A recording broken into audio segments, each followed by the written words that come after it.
This podcast is brought to you by Most Valuable Podcasts, leading the league in podcasting entertainment.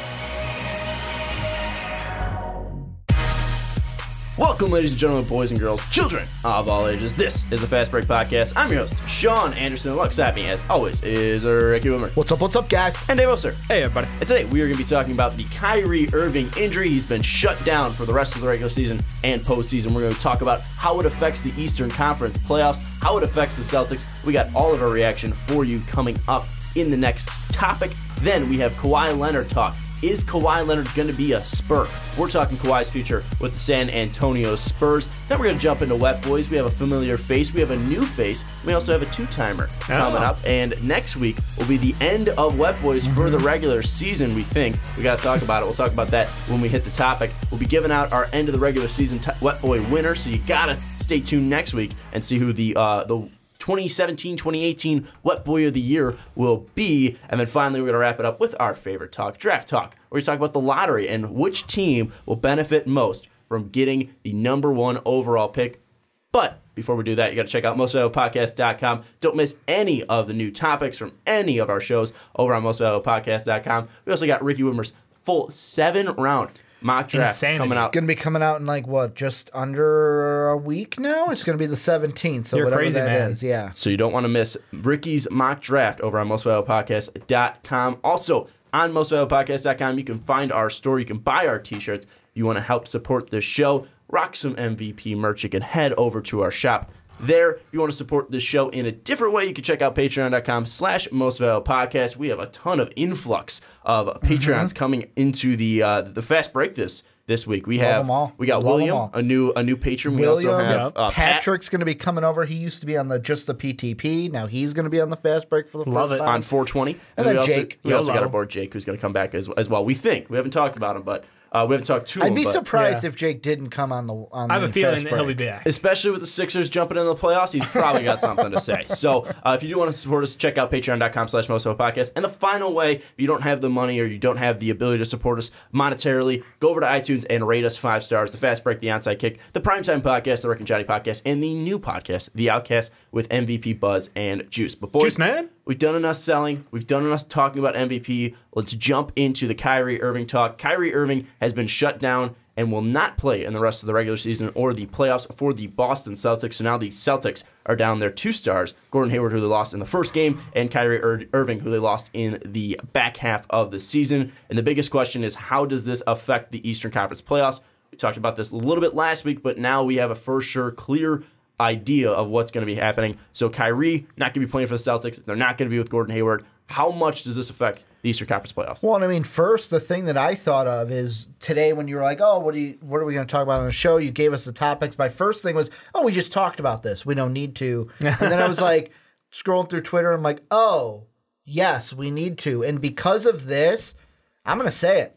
Second round. That's as far as they get. Celtics are not getting. I know that it's like a team without 2 All-Stars. Not going to make it out of the second round. The reason why is this is what I'm hoping for. Like, I feel like as right now as we're recording, they would play Washington in the first round. I think Brad Stevens can outcoach Scotty Brooks. Dave, you were getting kind of annoyed with him this week against the Cavs. I mean, I'm not saying a 7-year-old could outcoach Scotty Brooks, but I'm just saying I wouldn't put my money on Scotty Brooks in the next matchup. No, and I think that if the matchup stayed with us, now if they play the Heat, that could be a different story. If they play the Bucks, that could be a different story. There's a possibility Boston could be bounced in the first round, but there's no way. Right now, I know the game's going on right as we're speaking between the Philly and Cleveland, but if you play the Cavs in the second round without these two, without Hayward and Kyrie, you're not winning. You even play if Joel Embiid comes back and you're playing the 76ers, I'll take Philly in that matchup to go to the Eastern Conference Finals. Well, let's talk about this. Which teams would you favor the Boston Celtics over without Kyrie and without Gordon Hayward? The Wizards. That's the only team out of the 8 teams that are making the Eastern Conference Finals that you favor them over. I would probably lean towards anyone in the top 4, they're not beaten. So they're not going to the Eastern Conference Finals in my mind. But the Heat and Bucks, the only 2 that they could play in that first round, I would maybe lean towards the Heat and the Bucks to beat the Celtics in a first-round matchup. Dave, what are your thoughts? I almost want to agree with Ricky on this one. I think the problem is the Bucks team has the crippling problem of, they lost their head coach midseason. Their defense is non-existent is a nice term. Bad. Bad. Yeah, is bad. Usually they're bad when Giannis isn't on the floor. And they're completely Giannis dependent. Like, without him out there, they're not going to do it. The Wizards have been just rolling downhill. It's almost like they got no breaks right now. This is just a team that, they went on that weird everybody eats kind of thing, without John Wall. John Wall came back, looks pretty good, but they can't seem to get everything in the right direction. So, I don't know. This is a team, like, I don't want to say count out the Wizards because they have talent. But at the same time, if they're not on the same page and Scott Brooks isn't helping them win games, then Brad Stevens can totally just take them over. But the question is now, you look at this league being a star-driven league, and you look at the Wizards. They have Bradley Beal, they have John Wall, easily the best two players in this series now with Kyrie not being on the floor. So that's one big, massive thing. And John Wall, he has come back, and he's looked pretty decent. I mean, he's been putting up numbers. He hasn't really looked slow out there. He's still getting used to the game. And John Wall, it seems like he usually plays with an edge. And now with this team struggling a little bit, 3-7 in their last 10, he's still putting up points. I feel like at some point, him and the Wizards have to click. And they're going to go on a run at some point. But really, will the Celtics be able to stop that if they do match up in the first round? The question is, without Kyrie, I don't know if they have the scoring and really the leader to really back that up, especially in the fourth quarter. And I'm thinking now, because I had to double-check last year, and I know Wizards fans are probably going to be already screaming in the comment section, but guys, we took them to 7 last year and probably should have won in 7, had that great Game 6 with the game winner before Boston beat us in 7. And the big thing that now I'm thinking about, almost retracting what I said about, the Wizards, to where now I'm thinking, I don't know if anybody that you play in this playoffs, if you're Boston, is an easy win, to use quotes, because think of that Wizards team from last year.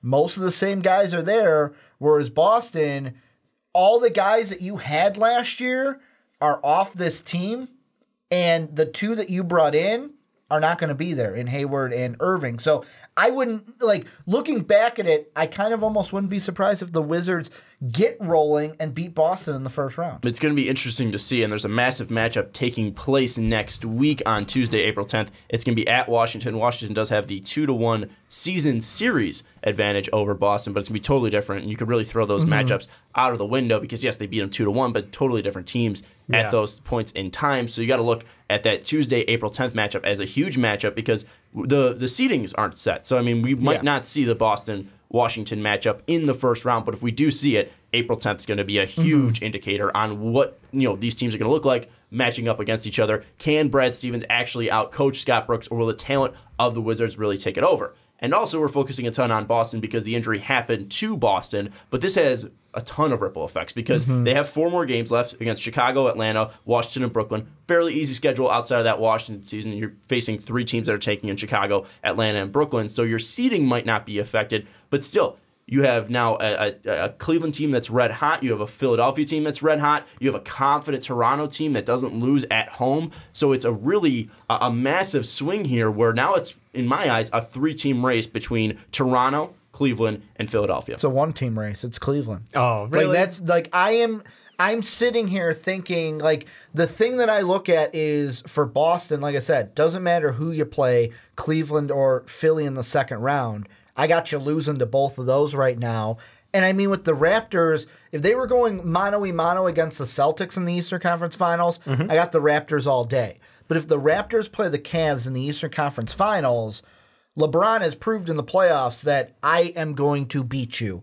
Last year, we swept you. You guys cannot beat us. So, I mean, right now, I think the stars are aligning for everything we talked about earlier in the season with LeBron and this team. Are they going to gel together? Then they make all the big moves. It's aligning for LeBron to come out of the East again and for the Cavs to be in the finals playing either the Warriors or the Rockets. I got a couple questions, Ricky, before you start saying there's no competition there in the Eastern Conference for the Cleveland Cavaliers. What team has the second best home record in the NBA? In the NBA, Trick question. I would say the Raptors. It's the Toronto Raptors because the Rockets have the best. The Houston Rockets. Golden State only 29-11. Also Cleveland 29-11 at home, holding the 3rd best records. Who has the 2nd best point differential in the NBA? It's not the Raptors. It's the Toronto Raptors. Okay. Right behind the Houston Rockets, who have a 9-point differential, and Toronto has a 7.8 differential. Where Golden State, powerful Golden State, only has a 6.6 point differential. Oh, and let's look at Cleveland. Only a 1 point differential in their games. So it's something that I think you can't really write off Toronto. Cleveland was but the thing is, Cleveland was a way different team at the beginning of the year. Cleveland was a way different team at the beginning of the year. The Warriors have been dealing with injuries this season. The regular season to me doesn't matter as soon as the playoffs start. You can read off all these stats. I think you're wrong there. LeBron will to me, LeBron will prove. Go up against the Raptors. I don't care how much you won at home in the regular season. I'll sweep you. I'm not saying it's going to happen, but it could. It happened last year. I'm not writing off LeBron or anything, and I'm just saying that you have to take this matchup seriously for Cleveland. And I know LeBron will. LeBron's a professional. Yeah. LeBron's been doing this for years now in the NBA Finals and in the NBA playoffs. He's been able to go through teams and take them on and act like they're the biggest challenge that they have all season. I'm not worried about that. It's just the fact that Toronto is probably one of, if not the most one of the deepest teams in the NBA is what I'm trying to say. And also having that home backing, having that Toronto crowd, I feel like it's something that's going to totally flip. Because you look at Cleveland, Cleveland doesn't even have a set lineup. They're still flipping out their starting lineup. They don't have a certain five that they can go to at the end of the game that they truly trust. You don't know if Tristan Thompson is going to be playing in the playoffs at all. You don't know if J.R. Smith's going to be getting time in the playoffs at all. They might be going to Jose Calderon in late game minutes. We don't know what this rotation is going to look like in Cleveland. Or Toronto, they have a ton of depth and they know who they are. They have an identity. Where Cleveland is just LeBron. So if somehow, some way, you have the ability to stop LeBron James, and I'm looking at OG Anunoby because he's a great defender, he's got a ton of length, and he's got a ton of athleticism. If he is able to somehow pull off what's his name, the DeMarre Carroll or a Kawhi Leonard performance Kurt Heinrich coming off the bench,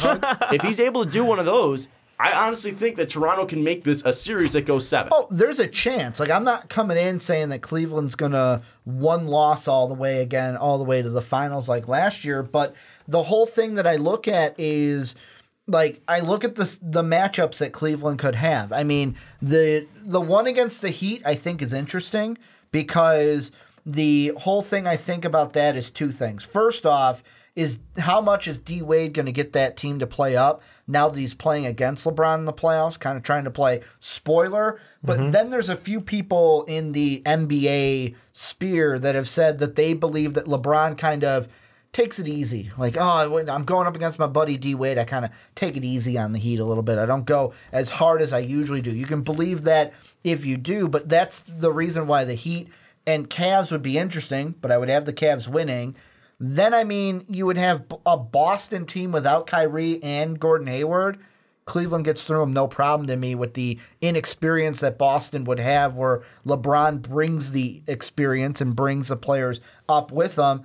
And then it would be, to me, Toronto, Cleveland, where I'm not counting out the Raptors, but history has proven to me that LeBron will get through you one way or another. Well, let's say this. Let's say Cleveland falls. I think that right now we're terrible podcast hosts. 9 seconds left. 9 seconds left. 129, 127 between Philadelphia and Cleveland. So let's say Philadelphia ends up taking that 3 seed, and Toronto and Cleveland ends up matching up in the second round. Now, you look at this, the one reason I'm bringing this up is because Toronto won't have to go through a massive war to get to Cleveland. So they're going to be well-rested. They're going to be super replenished. This bench is going to be super deep. Or will they? The Bucks could be an interesting opponent. I called at the beginning of the year that the Bucks would upset the Raptors in the playoffs. I'm still standing by it. Really? After watching the season, you'd think that they're I'm still going to stand by it right now. I'm looking at the standings, and they probably just changed because the Wizards are now in 8th place, as we're recording this, so it would be Wizards Raptors now. Still a couple games left in the season. I think Milwaukee would be the one team in that lower region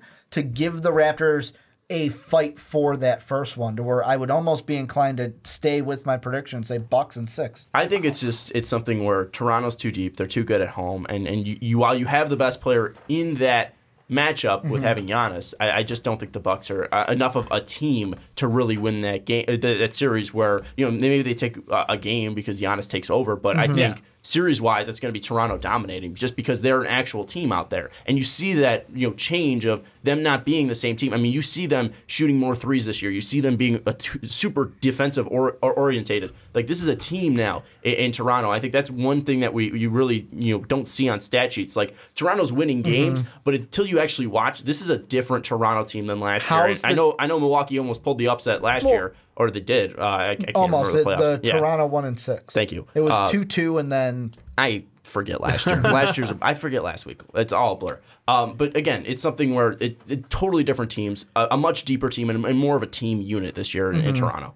Yeah, but I mean, does that concern you that like they don't have that one? Like DeMar DeRozan has shown it at times he can step up, but the playoff record for DeMar and Kyle Lowry has been just them underperforming time after time again. That's what I was gonna say. I mean, yes, they have a deeper team, and yes, they can trust in those younger guys to fill in, and they can go, different matchup, play different ways. But at the end of the day, like you said, Sean, superstar-driven league. Are you concerned that an underperformance from Kyle Lowry or DeMar DeRozan leads to an opening for Giannis and the Bucks? But one thing is that I'm not worried about the Bucks. I think but Toronto's going to take. I think Toronto's going to sweep in the first round. Oh, okay. I think Toronto's going to roll through. Totally. I think Toronto's a team. Dwayne Casey, I have doubted him for years. I think he's done a fantastic job this year. I think that he's got a different mindset coming into this year. I think that he's got his head on the right way. I think the thing is just in the second round again. If Philly ends up pulling off this win, again, there's still more games that can totally flip the standings. But if it's a second-round matchup between Cleveland and Toronto, it's going to be a fresh Toronto team. And that narrative of DeMar hasn't been able to be a closer or Kyle Lowry hasn't been able to be a closer, I think it's something that DeMar and Kyle Lowry are just aging. And they're getting smarter, and they're realizing that the window's closing. And then this is their best shot to take down LeBron James. If they're able to slow down LeBron and just or let LeBron beat him and shut down everybody else, I honestly think Toronto has a great shot in the second round to take them to 7 and possibly win. So, and this is the question I'm going to ask you. We'll still stay with Toronto-Milwaukee in the first round. You're thinking that Toronto-Milwaukee will be a shorter series than Cleveland-Miami? No, I think they'll both go to 4. Then what's the whole thing about rest if they're because both? LeBron's going to play 40 minutes. The times they've matched up prior was Eastern Conference Finals. So Toronto had to go through wars against Boston. They had to go through wars. Well, I mean, last year they met in the second round. Last year they did. But what was the first round matchup for Toronto? It was the sixth round. It was the sixth round, and Cleveland swept Indiana. That's what I'm saying. And also, I mean, it was different teams. I mean, Kyrie, K-Love, LeBron James, different teams. I still think if Toronto sweeps Milwaukee and Cleveland swept Miami, I would still, like, if you said put your money on a sweep for Cleveland, I would still put some of my money on that. I don't know. Compared to it going to 5. Just because of what Cleveland and Toronto have showed us in the past. But the thing is the past it's different for Toronto. This is a different team from the past. Yes, there's similar players. There's similar overlap. There's still DeMar DeRozan. There's still Dwayne Casey. There's still Kyle Lowry. There's still Serge Ibaka, who was there last year. There's still Jonas Valanciunas. But this is a different team. There's a different mentality. It's just a different look to the Toronto Raptors. And I think that you got to erase the past there. And I'm not saying that you can erase the past for what LeBron's done. Again, I know playoff Bron is a true and scary thing. But Toronto has the pieces around them to possibly have the ingredients to cook up a final upset of LeBron James and the Cleveland Cavaliers and possibly knock out and have the final Horcrux or whatever to get rid of LeBron James from going to the NBA Finals. I honestly think that Toronto have the pieces engaged to be the only team that can take out LeBron James in the Eastern Conference side. I think that's the only team that has the ability to do it. If they meet in the second round, I don't highly favor Toronto, but I would favor Toronto to win in 7. I think that's a bold call, especially because LeBron engaged, playoff mode early on them and kind of show them, I still got it. I can still knock you guys out. And that was without his whole team healthy. So if we get back a healthy George Hill, for this series, if we see this team really come back and play at the top level, I don't know. LeBron James kind of, Eastern Conference Finals champion, everything, every single time it happens. It just turns into that mode for him. And like we said, it's a different team than the regular season started with for LeBron.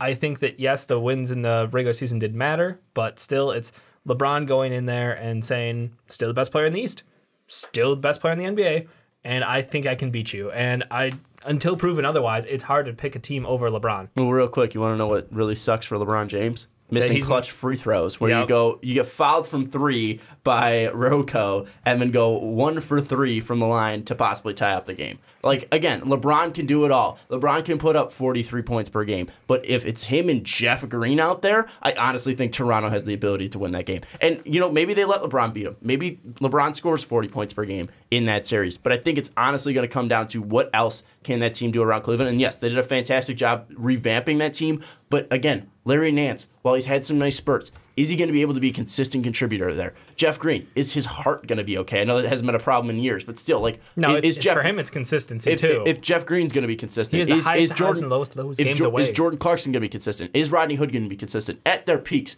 they're all great players. But when are these guys going to be consistent? Kyle Korver, a great example of that. Kyle Korver can have games and weeks where he just doesn't miss from three, and then there's games where he's just a liability on defense, and he's not even worth playing. Liability on defense every game. That's always. But he is coming off of But I'm saying he's just a liability on defense, and that's all he is when he's on the floor, and he's missing shots. You want me to impersonate Kyle Korver on defense?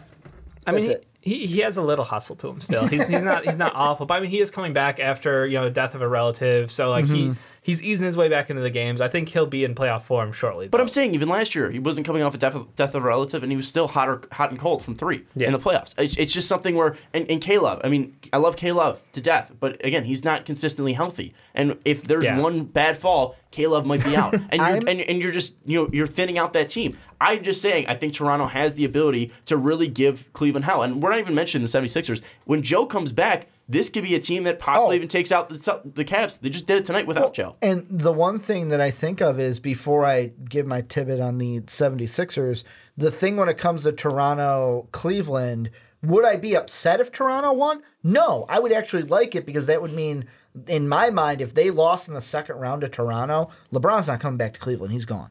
He's going somewhere. I don't care where you want him to go. The narrative has been written. He's going, when they lose in the second round. And with Philadelphia, I think that they could be one of the biggest benefactors from Boston's injury, because now with the win tonight, you get tied with Cleveland. You get a better chance to get that third seed. You get the better chance. Right now you have the third seed, so you're in that. And I would actually, with Philadelphia and how just their season has been and how their attitude has been, if they're the 3 seed, I would almost be inclined to automatically put them in the Eastern Conference Finals. And then even with a series against maybe Toronto or Cleveland, taking them mano-a-mano to maybe get to the finals, but I wouldn't go that far right away. Let's just hold the phone real quick. Let's just imagine the Philadelphia 76ers make it to the NBA Finals. It's insane. The fact that we're saying that is utterly ridiculous. Colin Cowherd just laughing at the fact that they might win 40 games this year. The team that started the tank, and we look at all of these teams right now, 10 teams in the NBA just completely riddling their seasons, just trotting out G-Leaguers out there, just terrible teams. And this Philadelphia 76er team was the first innovator of it, and now they've turned it around, and they have the opportunity. They have the top 3 percentage to make it to the NBA Finals out of the Eastern Conference. It's absolutely crazy to say. That's the only reason why in my heart I don't want Philly anywhere near the finals. Ever. Why? Almost. Because to me, it all comes down to the principle of... He wants to be the first tank team to get it there. Well, no, it's not even... I hate tanking in general. But the damage is done. No, I get that. They're past their TTP, whatever they want to say. But the thing I hate is putting your fans through that. We're just going to be bad. We're going to do... I don't want that. That's not what I want, because that's not good for the entire league. I know that's a different discussion, but that's why a little part of me doesn't even want Philly anywhere near the finals, because by getting to the finals, winning the finals, that would be rewarding that kind of behavior. Well, Ricky, right now I got news to break to you. 9 teams then are 10 teams if you're including Philly are discounted from ever winning the NBA Finals then, because that means the Atlanta Hawks are currently tanking, the Orlando Magic, Brooklyn Nets, New York Knicks, Chicago Bulls. Well, the Bulls we can't get a tank right. The Phoenix Suns, Memphis Grizzlies, Dallas Mavericks, and Sacramento Kings are automatically erased from ever winning an NBA Finals because they've tanked once. I was gonna say, Sean, you were wrong. They didn't invent the tank. They're just the first to come out publicly and say we're doing it because we think it's beneficial. I know, but that didn't even it wasn't even an official statement. It was just people are interpreting Sam Hinkie's words. I'm not saying they were the first to tank, but just they were the first to publicly do it right. Yeah, they did it right. I would say other teams have done it right. Think about it. They're not the first, but to be fair, they are the publicly, they're the face of tanking at this point in the NBA. And there's no going back. That's why I'm saying, the genie's out of the bottle. you can't just say like, no, their success means other teams will do this. Other teams have been doing it forever quietly. They just haven't been successful at it. Do you know how many years the Phoenix Suns have sucked in a row but haven't gotten that number one pick? They get guys in between, early picks, maybe like 3, 4, 5. They pick up Dev Book a little later. But like the whole point is that's how the NBA set up their rules was you're going to get players, better chance at better players by being a bad team. It's not any new rule changes. It's nothing new. It's just the fact that teams acknowledge that the best way to rebuild our team. Guarantee you a first overall pick. Because the Bulls, we just missed the playoffs. Get Derrick Rose. But one thing, and you're right about like I said, that. A better chance. Yeah. I'm not saying guarantees. But one thing with that is, and you were talking about the Phoenix Suns and their history of doing it, but usually it typically happened, once 20 games happened. Now we're going to be tanking. But like even coming into this year, it felt like teams were already tanking. It already felt like Phoenix was tanking. It already felt like Atlanta was tanking. It felt like Chicago was tanking as well. Like there were teams that just automatically came in this year, and Philly was one of them back in the day. They were coming in and just saying, all right, we're tanking. We're throwing away the season pretty much. That's one of the interesting things is I totally understand the premise of tanking, but the one thing that kind of goes unlooked in teams that are tanking is they're giving young guys a chance to play and to prove it who normally wouldn't get the playing time, who normally wouldn't be on an NBA roster. That way you can discover talent. Like, are you telling me that someone like Rocco, a guy who got dropped from the Mavs to the D-League, then over to the Sixers D-League, and then, up to the main roster, like, guys like him wouldn't be NBA players right now if this didn't happen. Look at the Nets team. The Nets team is basically a bunch of rejects from other teams, and they've turned that into a pretty good roster to move forward with their setup. So I just think that it's an opportunity. It's like it goes away from paying older players who are known commodities just to drag out and be like, we competed for a chance and we're in NBA purgatory. Yeah, and Spencer Dinwiddie on the Nets is making a name for himself right now doing the same thing. But one thing with Rocco, now he's going from exactly what you said to a starter on possibly, if they make it to the NBA Finals, a starter on the NBA Finals team, which is absolutely crazy. Again, it's insane to say that, looking at the Celtics and where they started at the start of the year, being possibly the team that could possibly take down LeBron James, suffering and going through these terrible injuries to Kyrie, to Gordon Hayward. Their guys have been banged up throughout the season as well. To now, looking at the 76ers possibly being the team that represents the Eastern Conference in the NBA Finals. It's absolutely crazy to say. If you guys had to look at the Eastern Conference Finals in the next week, how do you think everything's going to shape out? Do you think there's going to be a ton of teams that are moving around, or do you think that what we see now, where Toronto's 1, Boston's 2, Philadelphia's 3, Cleveland's 4, Indiana is 5, Miami's 6, Milwaukee is 7, and Washington's 8. Where do you think that's going to all play out and land? I wouldn't be surprised if it stays the same. And the reason being is Philly's got an easy schedule. I believe Milwaukee's got an easy schedule as well. And they're now ahead of the two teams that they needed to be ahead of. If it ended like it is right now, I would be excited for I'd be excited for the playoffs, but I would know kind of WWE style that, Cleveland's probably going to go all the way through and make it to the finals. David? I don't know. I think if it lands the way it does, we get some of the best matchups because you look at that, start off with Philly going against the one team that Hassan Whiteside plays up for. So we get the best matchup. Unfortunately, Joel Embiid won't be out there for the early games, but there's a chance he could come back if it's a long series. The Wizards, Raptors could be like, you get the best backcourt in the East going 1-1 there. I don't know. I think that all the way across, I'm happy with the matchups. Honestly, the only thing that is disappointing is the Boston Celtics, the team we started with. They don't got the guys they came in with, and next year they're going to be scary as hell. But this year, I don't know what to tell you. I think it's a Toronto, Philly, Cleveland race with a sneaky Miami sleeper. I think Miami, isn't a great team. It doesn't have a superstar, but they are a great team with a great head coach, and that could possibly sneak up on teams, especially if they end up, going up against Philly, defeating Philly without Joe, and then going up against Boston in that second round. Boston in the second round, and then going to the Eastern Conference Finals. At least making it to the Eastern Conference Finals, I think Miami could be a little bit sneaky of a team.